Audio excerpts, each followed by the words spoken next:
Radio Claret América presenta Sediento de ti, la palabra, fuente de vida, con el sacerdote misionero claretiano Tony Díaz. Reflexiones diarias del Evangelio. Aquí iniciamos. Bienvenidos, hermanos, a nuestras reflexiones bíblicas de las lecturas del día. Hoy es miércoles de la 23ª semana de tiempo ordinario. Miércoles de la 23ª semana de tiempo ordinario. Y hoy celebramos la memoria de San Pedro Claver. San Pedro Claver, presbítero. Ya diremos algo acerca de él cuando lleguemos a la sección de reflexión. La primera lectura de hoy viene de la primera carta de San Pablo a los Corintios, capítulo 7, versículos 25 al 31. Queridos hermanos, en cuanto a los jóvenes no casados, no he recibido ningún mandamiento del Señor, pero les voy a dar un consejo, pues por la misericordia del Señor soy digno de confianza.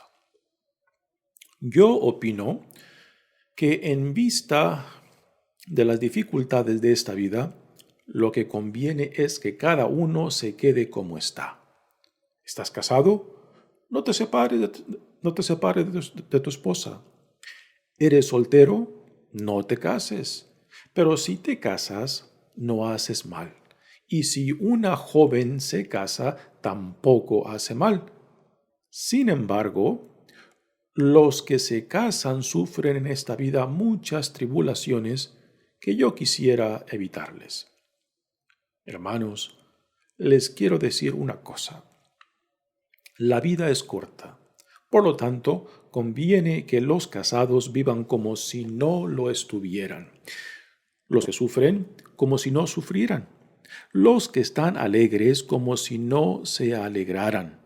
Los que compran como si no compraran.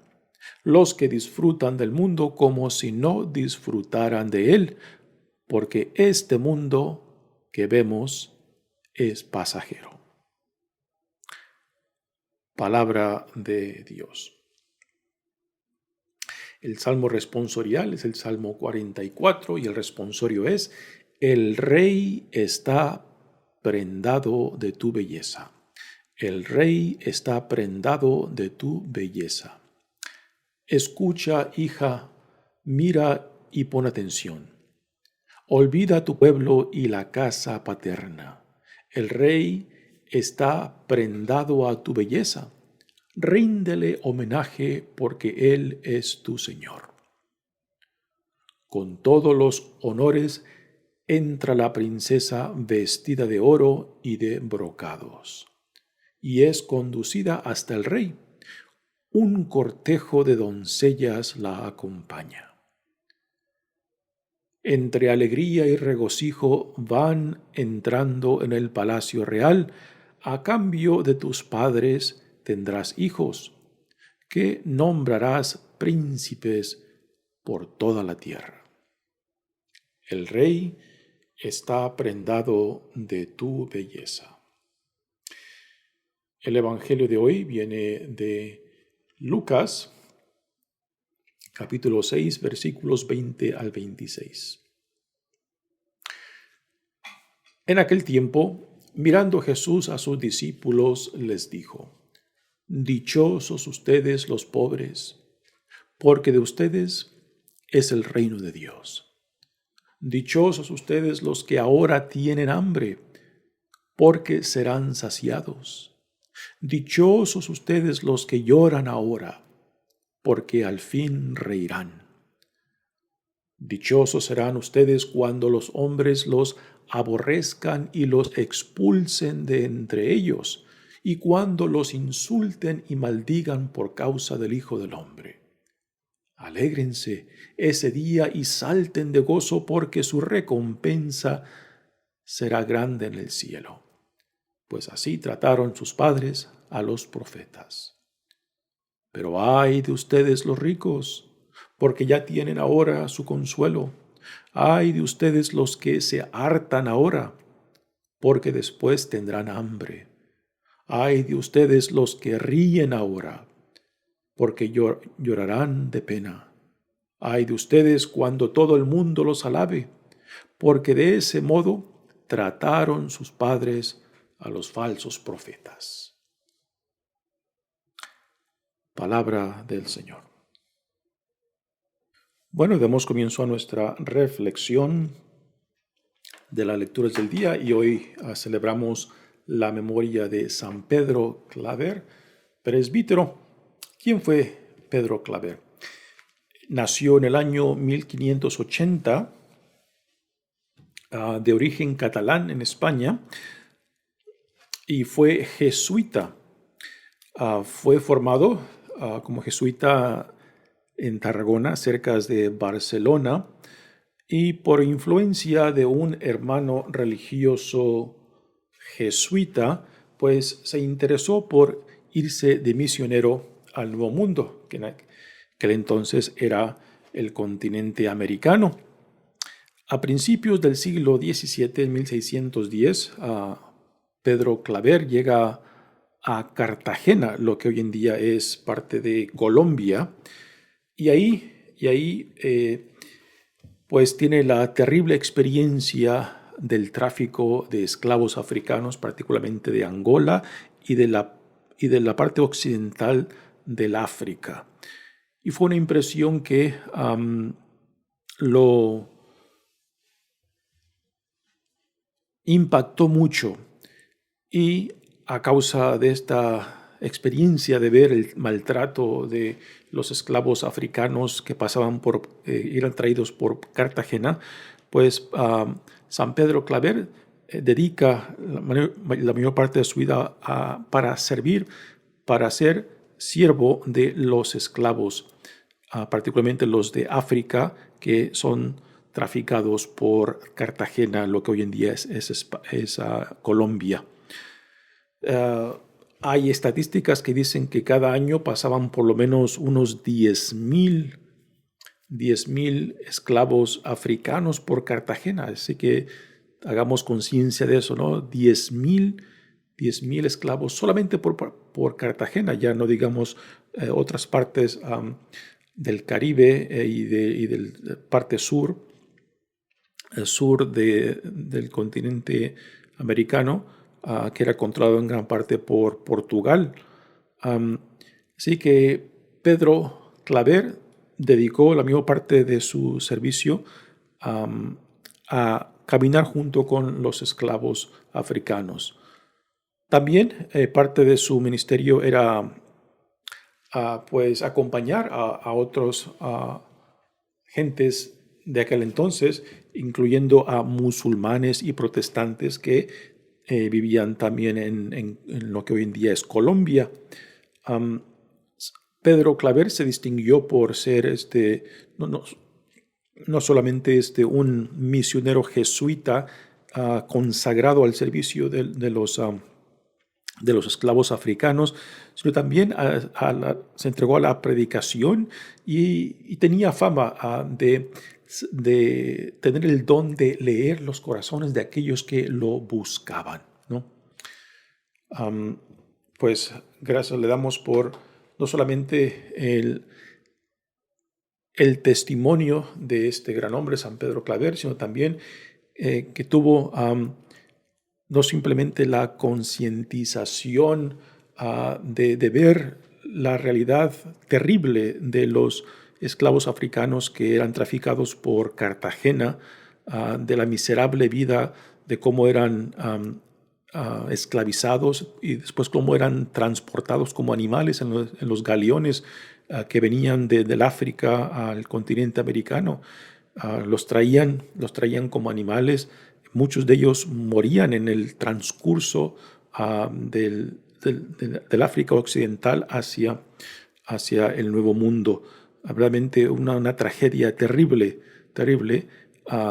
Pedro Claver pues conocía de primera mano, experiencia personal, esta tragedia de la esclavitud, y decidió por lo menos ser presencia del amor de Dios, del acompañamiento de estos esclavos africanos que eran traficados por parte de Cartagena. Muy bien, pasemos ahora a las lecturas de hoy. Seguimos leyendo de la primera carta de San Pablo a los Corintios, y aquí en esta sección Pablo ahora nos presenta algunas opiniones, algunos puntos de vista en torno a quizás algunas preguntas que los hermanos de Corinto le hicieron a Pablo, particularmente en torno a las personas que eran vírgenes. Aquí quizás nos podemos referir más en cuestión de las mujeres que los hombres, pero también Pablo aquí se dirige, en la respuesta que da, en la opinión que da, se dirige tanto a hombres como mujeres vírgenes. Y también quizás aquí pueden incluido a viudos o viudas, de que si era necesario quedarse como tal o casarse, ¿no? Y aquí la opinión que Pablo da, el consejo que Pablo da, lo dice claramente que esto es opinión personal y no una enseñanza de Jesucristo o de la iglesia, sino como algo personal, pero que su opinión es válida por ser quien es, de que viene de una persona consagrada, de una persona entregada al servicio del Evangelio, al servicio de Jesucristo. Ahora, hemos de llevar cuidado de no tomar esta opinión de Pablo, y aplicarla universalmente a la iglesia, porque aquí Pablo se está dirigiendo a una cuestión particular de una comunidad particular, y Corinto es singular entre las otras comunidades porque es un puerto. En un puerto son conocidos de que en la vida moral pues es algo muy, digamos, flexible. La vida moral en puertos es algo que deja mucho que desear, porque por el cruce de comercio, el cruce de personas, el cruce de ideas, el cruce de religiones, ¿no? Y los puertos tienen fama de no tener buena reputación moral, ¿no? Así que esta opinión de Pablo va dirigida a la comunidad de Corinto, y hay que llevar cuidado en cómo interpretamos estas opiniones y cómo las aplicamos a la Iglesia Universal. Dice: queridos hermanos, en cuanto a los jóvenes no casados, no he recibido ningún mandamiento del Señor. Aquí Pablo está claro de que lo que va a decir es una opinión personal, de que no tiene ninguna enseñanza, ninguna revelación, ni de Jesucristo ni de la iglesia. Así que él no está expresando una opinión general de la iglesia, ni por enseñanza de Jesucristo, ni por el liderazgo de la iglesia cristiana. Dice: pero les voy a dar un consejo, pues por la misericordia del Señor soy digno de confianza, ¿no? Y aquí entra pues la vida personal de Pablo, de que su propia vida, su propio testimonio pues es de confianza, porque no solamente ha impactado su vida, sino que ha sido fiel en el llamado a proclamar la buena nueva, ¿no? Y esto es algo que Pablo constantemente defiende en sus cartas. Dice: yo opino que en vista de las dificultades de esta vida, lo que conviene es que cada uno se quede como está. Aquí hay que tomar en cuenta de que Pablo está hablando desde la experiencia del llamado que han recibido al servicio, ¿no? Y de que la vida cristiana implícitamente es misionera, de que como cristiano no simplemente es algo personal que uno vive, sino que el llamado a la fe que recibimos también me compromete a ser un testigo, a dar un testimonio, y esto significa de compartir, de manifestar el plan que Dios no solamente está llevando a cabo en mí, sino para el mundo. Así que me forza a mí a pensar en cómo yo manifiesto o doy testimonio de la presencia de Dios hacia el mundo. ¿Okay? Dice: ¿estás casado? No te separes de tu esposa. ¿Eres soltero? no te cases, pero si te casas, no haces mal. Y si una joven se casa, tampoco hace mal. Sin embargo, los que se casan sufren en esta vida muchas tribulaciones que yo quisiera evitarles.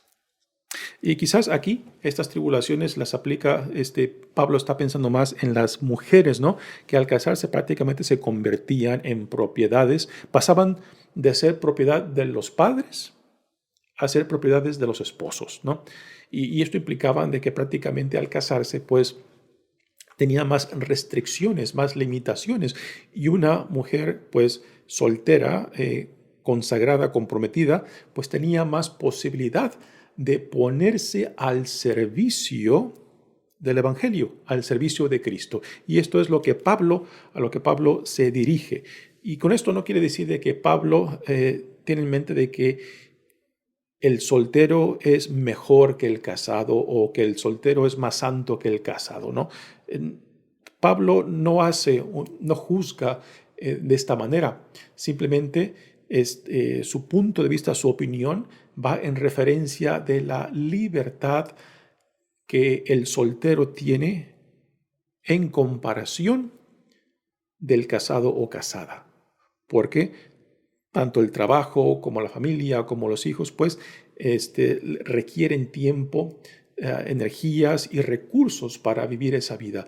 Y una persona soltera, pues, tiene mucha más libertad, no solamente para vivir su vida, sino también para compartir su vida y compartir lo que Dios viene haciendo en ellos y por medio de ellos, ¿no? Y a esto va el consejo de Pablo. Dice, hermanos, les quiero decir una cosa, la vida es corta. No nos dice nada nuevo aquí Pablo, pero es interesante que lo mencione, ¿no? La vida es corta, por lo tanto, conviene que los casados vivan como si no los tuvieran, los que sufren como si no sufrieran, los que están alegres como si no se alegraran, los que compran como si no compraran, los que disfrutan del mundo como si no disfrutaran de él, porque este mundo que vemos es pasajero. ¿A qué viene esto? Es muy probable que Pablo se esté refiriendo a la actitud de no apegarse a ningún estado social de la vida personal. O sea, de que en cierta manera lo más importante de nuestro estado, ya sea soltero o casado, es el llamado que Dios nos hace en Jesucristo. Y que no hemos de apegarnos a ningún estado, sino solamente a Cristo mismo. Cristo es nuestro principio, Cristo es nuestra salvación, Cristo es nuestro fin.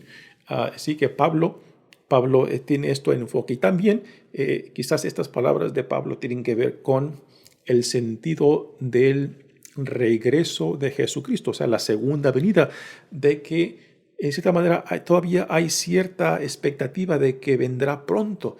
Entonces, no hay que perder el tiempo,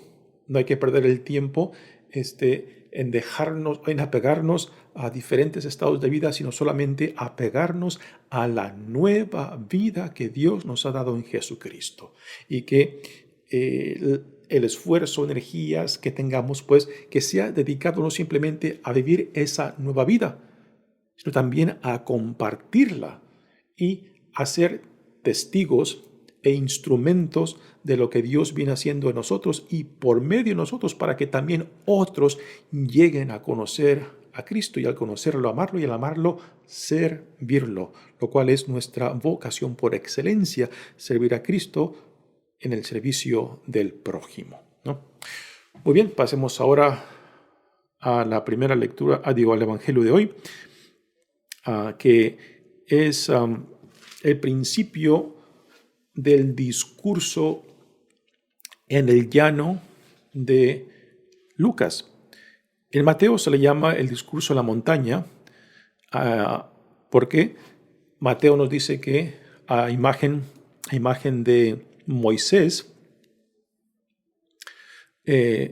Jesús da el discurso en la montaña rodeados tanto de discípulos como de una multitud.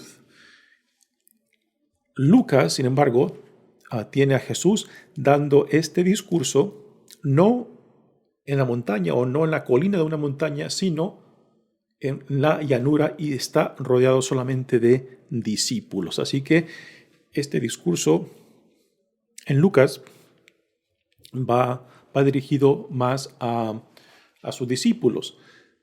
También hay otra distinción entre el discurso de la montaña en Mateos y el discurso de la llanura de Lucas.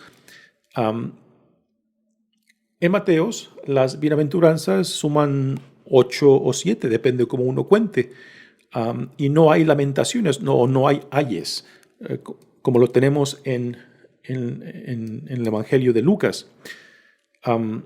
Lucas solamente tiene 4 bienaventuranzas y 4 lamentaciones o ayes. Ayes porque por ay de ustedes, ay. Por eso ayes, ¿no? Así que esta es una gran diferencia. También otro punto muy, muy interesante es de que Mateo en las bienaventuranzas las da en la tercera persona. O sea, ¿a qué me refiero? Gramáticamente tenemos 3 personas. Primera persona, segunda persona y 3 personas. En la primera persona es el yo. Yo hablo, yo digo. En la segunda persona, tú hablas, tú dices. En la tercera persona, ellos hablan, ellos dicen, ¿no? Y Mateo utiliza la tercera persona para hablar de las bienaventuranzas, cuando dice, dichosos aquellos, dichosos ellos, dichosos aquellos. Y en la tercera persona, literariamente, el punto de vista es de que el autor, aquel que está describiendo, aquel que está hablando, tiene un conocimiento universal o más pleno de lo que está describiendo o diciendo. Y hay una distancia más grande entre el narrador y de lo que habla o describe. Sin embargo, Lucas utiliza la segunda persona, el tú, el ustedes. Y esta perspectiva de Lucas es mucho más personal, es mucho más directo. Cuando Mateo dice, dichosos aquellos que son pobres de espíritu, Lucas te dice, dichoso tú que eres pobre, dichoso tú que lloras, dichoso tú que tienes hambre. Cuando Mateo dice, dichosos ellos, aquellos, dichosos, y hay un distanciamiento muy diferente. Y el Evangelio de Lucas es mucho más directo, más radical, como que te sacude, ¿no? Y esto son 2 perspectivas muy diferentes. En el Evangelio de Mateo, a veces hay la tendencia de espiritualizar mucho el Evangelio, espiritualizar mucho a Jesucristo, espiritualizar tanto a Dios que casi no toca pies a tierra. Sin embargo, en Lucas es más directo, más radical y te engancha más directamente, particularmente en estas bienaventuranzas, cuando te dice, dichoso tú que eres pobre, dichoso tú que tienes hambre, dichoso tú que hoy lloras, ¿no? Y en esto es mucho más radical porque te habla directamente. Y también nos recuerda el Evangelio de Lucas de que no podemos tan fácilmente espiritualizar tanto a Jesucristo. No podemos espiritualizar a Dios tan fácilmente porque Lucas nos regresa a la realidad de la mayoría de la gente que escuchaban a Jesús, que escuchaban el Evangelio, ¿no? Que la mayoría de ellos eran pobres, sufrían injusticias, tenían hambre. Y Jesús se dirige directamente a ellos en esta forma conversional, en esta forma de diálogo, que se dirige a ti muy personalmente. En la segunda persona, dichoso tú y no dichoso ellos. Así que esta es otra diferencia muy interesante entre las bienaventuranzas. de Lucas y las bienaventuranzas de Mateo. Nuevamente dice, en aquel tiempo, mirando a Jesús a sus discípulos, les dijo, dichosos ustedes, dichosos tú los pobres, dichosos ustedes, los pobres, ustedes porque de ustedes es el reino de Dios. Dichosos ustedes los que ahora tienen hambre, porque serán saciados. Dichosos ustedes los que lloran ahora, porque al fin reirán. Dichosos serán ustedes cuando los hombres los aborrezcan y los expulsen de entre ellos, y cuando los insulten y maldigan por causa del Hijo del Hombre. Alégrense ese día y salten de gozo, porque su recompensa será grande en el cielo, pues así trataron a sus padres los profetas. Así que estas bienaventuranzas de Lucas van dirigidas a la realidad de la mayoría de la gente que escuchó a Jesús, y nos deja claramente de que en el reino que está siendo inaugurado en Jesucristo, estas condiciones de pobreza, de hambre, de sufrimiento serán anuladas, serán reversadas, ¿no? Ahora, el peligro de estas bienaventuranzas en Lucas es de que las veamos como una religión que te promete la gloria después de la muerte. Pero esto no es el sentido de Lucas. Para Lucas, el reino que está siendo inaugurado en Jesucristo quiere transformar no simplemente a la persona, sino también a las estructuras que promueven injusticia, que causan pobreza, que causan hambre, que causan sufrimientos, ¿no? Así que el reino que está siendo inaugurado en Jesucristo nos llama y nos forza a hacer conciencia de que lo que hemos creado por medio de las estructuras, por medio de los sistemas tanto económicos, políticos, el reino nos forza a reevaluar lo que como personas, lo que como sociedad, lo que como instituciones hemos creado para promover tanto la pobreza como el hambre, como el sufrimiento, ¿no? Y lo que las bienaventuranzas dicen acerca de lo reverso que promueve, no es para el otro mundo, no es para después de la muerte, es para ahora. El reino que ahora se inaugura en Jesucristo es un reino que nos llama a promover la justicia, a promover la dignidad, a promover el respeto, particularmente de aquellos más vulnerables. Y esto es algo que Lucas lo tiene a diferencias de Mateos, por ejemplo, ¿no? Y por eso es tan refrescante de que en los evangelios tenemos 4 diferentes perspectivas que nos dan de Cristo. Es como si tuviéramos a Cristo en un círculo, ¿no? Y fuéramos caminando en torno a ese círculo, y en diferentes ángulos vamos viendo el ángulo de Juan, el ángulo de Mateo, el ángulo de Lucas, el ángulo de Marcos, ¿no? Y el hecho de que tenemos estos 4 puntos de vista del mismo Cristo nos forza a no reducir a Cristo a una sola perspectiva. Nos forza a no reducir a Jesús simplemente al Jesús de Mateo, o al Jesús de Marcos, al Jesús de Juan. Porque Jesús no lo podemos reducir simplemente a una imagen, no lo podemos reducir simplemente a algo que me gusta, a algo que me cae bien. Si el Evangelio no nos cuestiona, si el Evangelio no nos hace cuestionar lo que estamos haciendo, cómo estamos viviendo, nuestras prioridades, a lo que le damos tiempo e importancia, entonces algo falla radicalmente, ¿no? Así que el Evangelio de Lucas nos forza a evaluar lo que a veces lo damos por hecho o lo damos por normal cuando hay tanto sufrimiento, tanta injusticia, tanta hambre, ¿no?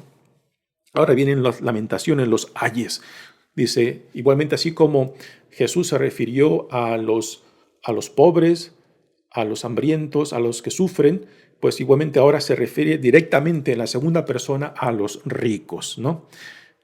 Y así como Jesús en amor se dirige a los pobres, pues también ahora en amor se dirige a los ricos, diciéndoles con estas lamentaciones, pero ay de ustedes los ricos, porque ya tienen ahora su consuelo. Jesús no está condenando a los ricos, está condenando las actitudes que la riqueza puede crear de simplemente olvidarse de la gracia de Dios y poner su confianza en sus posesiones, en sus riquezas. Esto es lo que Jesús condena, y no condena al rico por ser rico, sino por las actitudes que la riqueza le puede dar de creerse autosuficiente o de que no necesita de Dios. Hay de ustedes los que se hartan ahora, porque después tendrán hambre. Hay de ustedes los que ríen ahora, porque llorarán de pena. Hay de ustedes cuando todo el mundo los alabe, porque de ese modo trataron sus padres a los falsos profetas. O sea, estas lamentaciones van dirigidas a aquellos que están autojustificados, que están a gustos, que están conformes consigo mismos, ¿no? Y no saben la oscuridad en la cual viven. Así que estas lamentaciones o estas ayes, Jesús las dirige con amor también a los pobres, a los satisfechos, así como las dirige también en amor a los pobres, a los hambrientos, a los que sufren, diciéndoles de que por medio del reino de Dios esto puede ser transformado. Muy bien, hermanos, mi nombre es Padre Tony Díaz, misionero claretiano, y verdaderamente los evangelios, cada uno de ellos nos tienen que retar, nos tienen que cuestionar, ¿no? Y definitivamente estas bienaventuranzas de Lucas nos forzan a no espiritualizar a Cristo o a Dios, tanto que ya no toca de pies a tierra. Lucas definitivamente nos pone en contacto, nos forza a abrir los ojos, a hacer conciencia de la pobreza material, del sufrimiento real de aquellos que quizás para el mundo no cuentan para nada, pero que para los Dios son hijos e hijas amados, ¿no? Muy bien, que Dios los bendiga, hermanos. Radio Claret América presentó Sediento de ti, la palabra. Fuente de vida. Sus comentarios son importantes. Contáctenos en radioclaretamerica@gmail.com.